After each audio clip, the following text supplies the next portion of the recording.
Good morning, students. Myself is Sumit. Today we'll be doing the second chapter, biological classification. In today's lecture, we'll be talking about the kingdom fungi. In the last lecture, we basically talk about the kingdom Protista, in which we talk about euglenoids, slime molds, protozoans, dinoflagellates, and chrysophytes. Let we start together the kingdom fungi.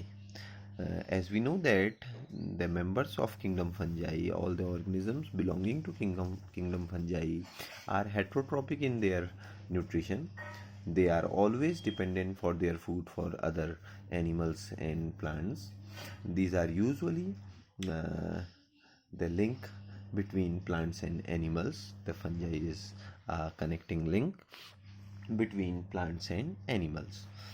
As fungi have the characters of both plants and animals. Some of the characters are resembling with plants, while the other characters are resembling with the animals.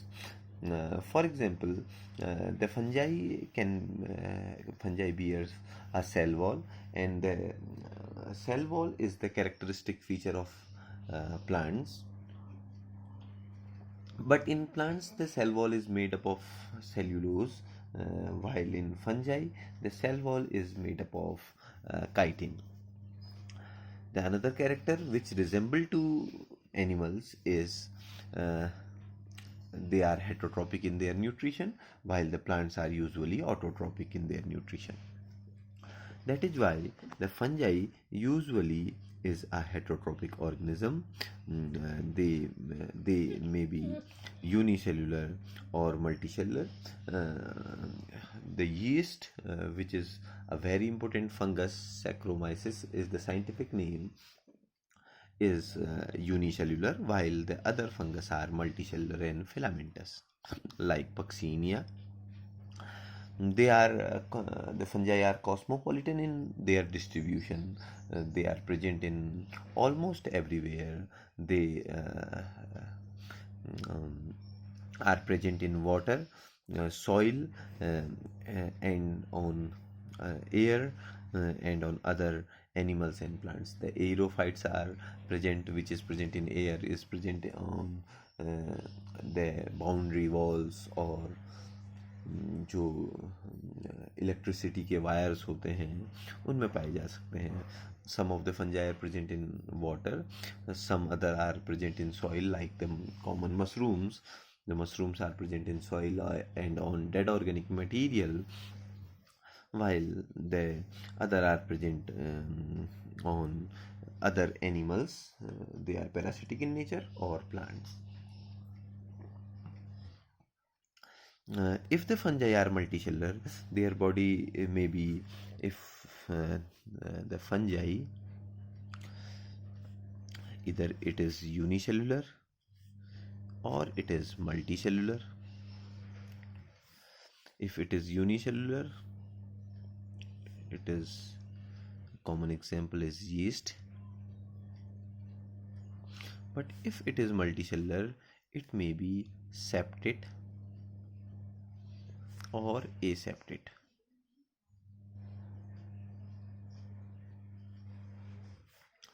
Let us suppose this one is a fungus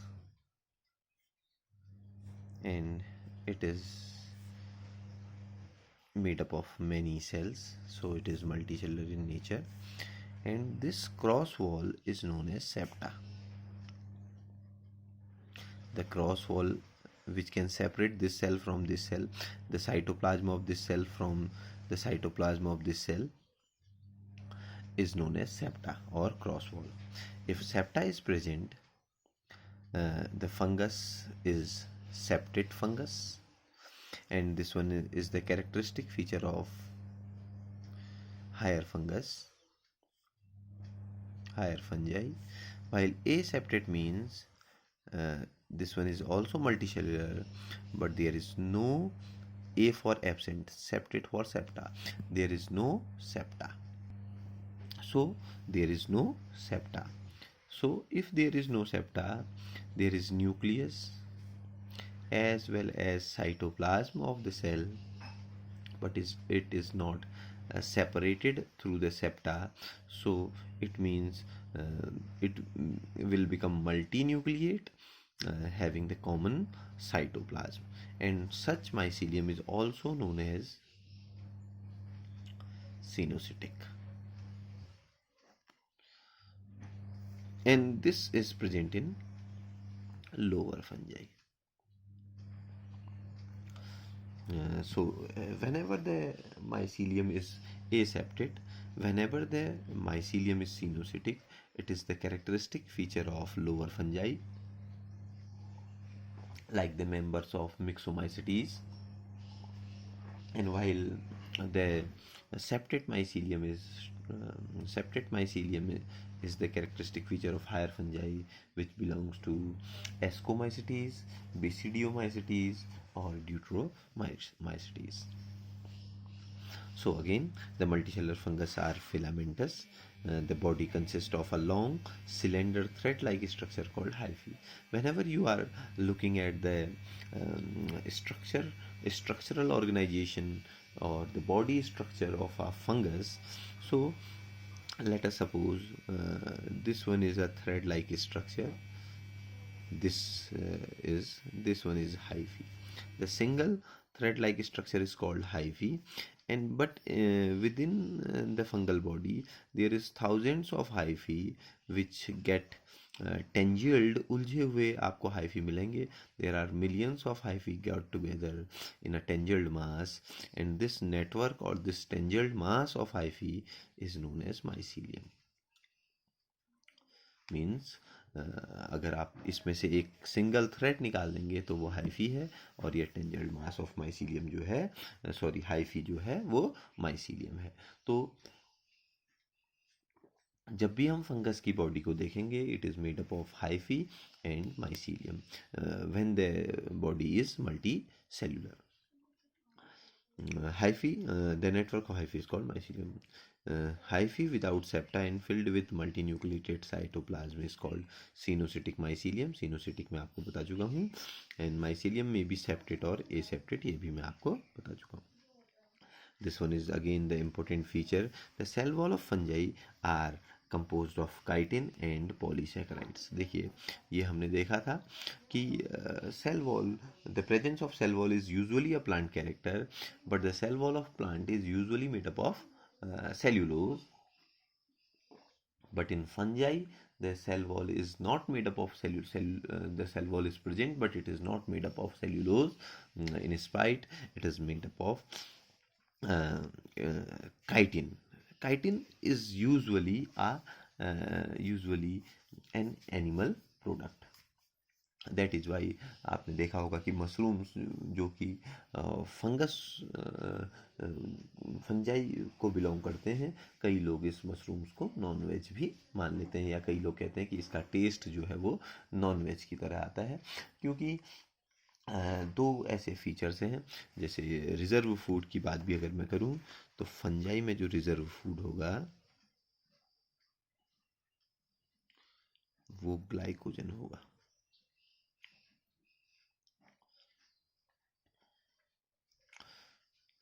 fungi में reserve food जो है वो glycogen होगा, यानी कि जो animals में reserve food होता है वही रिज़र्व फूड जो है वो फंजाई में भी होता है. तो इसका टेस्ट भी समहाउस कई लोग कहते हैं कि नॉन वेज की तरह होता है, कई लोग इसको नहीं खाते हैं, नॉन वेज मान लेते हैं. तो उसका कुछ बेसिक रीज़न है, क्योंकि इसका रिज़र्व फूड भी एनिमल वाला है, और इसकी सेल वॉल में काइटिन है जो कि यूजुअली एनिमल्स में प्रेजेंट होती है, प्लांट्स में प्रेजेंट नहीं होती. The cell wall is made up of chitin. और हमने कहा भी था कि देखिए रिजर्व फूड इसमें है ग्लाइकोजन फंजाई में, अगर प्लांट्स में जो रिजर्व फूड होता है वो स्टार्च होता है. So the reserve food of fungi is glycogen. Fungi, अगर हम if we are talking about the mode of nutrition in fungi, it may be saprophytic. Saprophyte आप जानते हैं ना, जो ऐसे ऑर्गेनिज्म जो अपना फूड डेड ऑर्गेनिक मैटर से लेते हैं। तो हम देख रहे हैं डेड ऑर्गेनिक मैटर से लेते हैं, जैसे कि इसका कॉमन एग्जांपल्स जो हैं मशरूम्स। मशरूम्स जो है वो बेसिडियोमाइसिटीज को बिलोंग करते हैं, और सब के सब आप देखते होंगे कि काउडंग में गोबर के ऊपर ग्रो कर जाते हैं। तो गोबर जो है वो डेड ऑर्गेनिक मैटर है, या कोई और ऐसी चीज़ होगी जो डेड ऑर्गेनिक मैटर की तरह काम करती है या होती है। जैसे आप देखते हैं कॉमन ब्रेड मोल्ड, अगर कोई ब्रेड पुराना हो जाए, रोटियां बासी हो जाएं, तो उसके ऊपर फंगस ग्रो कर जाती है। या आपने देखा होगा कई सारे ऐसे फ्रूट्स होते हैं जो फ्रूट पुराने हो जाएं तो उनके ऊपर फंगस ग्रो कर जाती है। तो ये जो है एस्परजिलस एक्सेट्रा ऐसी फंगस इसमें ग्रो कर जाती हैं। ये सब जो है सैप्रोफाइट है। दूसरे तरीके के फंगस हैं जो कि पैरासिटिक इन नेचर हैं। पैरासिटिक नेचर होने का मतलब पैरासाइट्स वो होते हैं जो लिविंग ऑर्गेनिजम्स के ऊपर ग्रो करें और लिविंग ऑर्गेनिजम्स को डिजीज़ फैलाएं। तो some of the fungus are parasitic in nature, like अगर इसमें बहुत सारी ऐसी फंगल डिसऑर्डर हो जाते हैं, इवन ह्यूमंस में भी दाद खाज खुजली जो हो जाती है, ये भी एक फंगल डिसऑर्डर है। इसके अलावा हम देखते हैं प्लांट्स में कई तरीके के फंगल डिसऑर्डर हो जाते हैं, जैसे पक्सीनिया ग्रेमिनिस एक फंगस है जो ब्लैक स्टेम रस्ट फैलाता है। और इस तरीके से कई सारे रस्ट एंड स्मट डिसऑर्डर्स जो हैं फंगस के थ्रू फैलते हैं। So the saprophytes absorb food from dead organic matter. Parasites depends on living plants and living animals, while the other fungus are symbiotic in nature, in which they live on other partner or and both get beneficiated to each other. दो अलग अलग organisms एक साथ रहेंगे जो कि अलग group को बिलोंग करेंगे, और दोनों ही एक दूसरे के लिए फायदेमंद होंगे। जैसे इसके कॉमन एग्जांपल्स हमने दिए हैं लाइकेन्स। लाइकेन जो हैं ये पॉल्यूशन इंडिकेटर भी होते हैं, इससे पेपर भी बनता है लाइकेन से, जिसे हम लिटमस पेपर कहते हैं। और लाइकेन्स आप लोगों ने देखे होंगे पत्थरों के ऊपर चिपके हुए रहते हैं, हल्के वाइटिस या ब्राउनिश कलर के दिखते हैं। बट लाइकेन्स इस दुनिया का सबसे स्ट्रॉन्गेस्ट सिम्बायोटिक एसोसिएशन है, जिसमें आप दो पार्टनर्स को कभी एक दूसरे से सेपरेट नहीं कर सकते। तो whenever we are talking about lichens is the symbiotic association between fungi and algae। Algae और फंजाई का सिम्बायोटिक एसोसिएशन जो है वो लाइकेन है।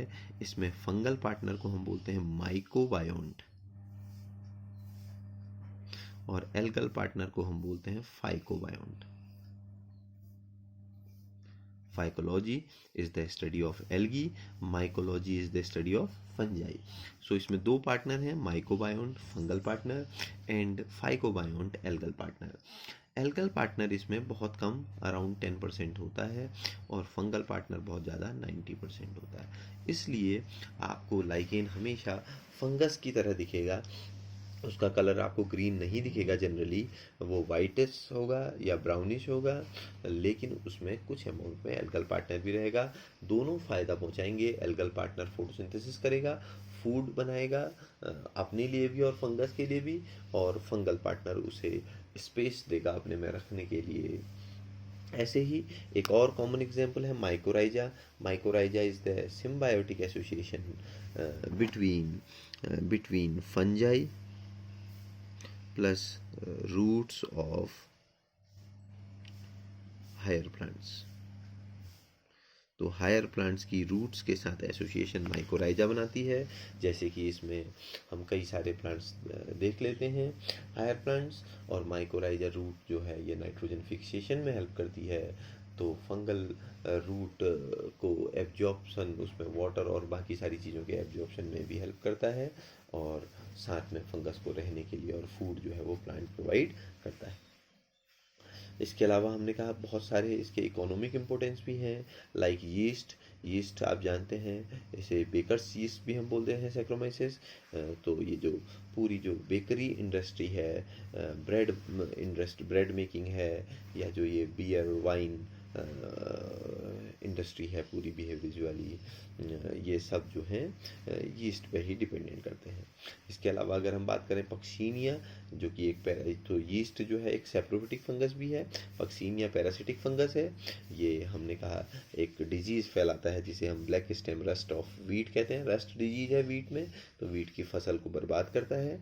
और ऐसे ही अगर हम बात करते हैं एक फंगस की जिसका नाम है पेनिसिलियम, तो ये पेनिसिलियम नोटेटम जो है ये बहुत इम्पोर्टेंट है, क्योंकि इसी से फर्स्ट एंटीबायोटिक बनी थी जिसका नाम था पेनिसिलिन। तो द पेनिसिलिन जो कि फर्स्ट एंटीबायोटिक थी, बनी थी 1970s में, तो ये पेनिसिलियम नोटेटम जो कि एक फंगस है इसी से बनी थी, और इसी को हमने वंडर ड्रग भी तब कहा था। सो आज के लेक्चर के लिए इतना ही। बाकी नेक्स्ट लेक्चर में इसके रिप्रोडक्शन और इसकी वेरियस क्लासेस के बारे में बात करेंगे। Thank you.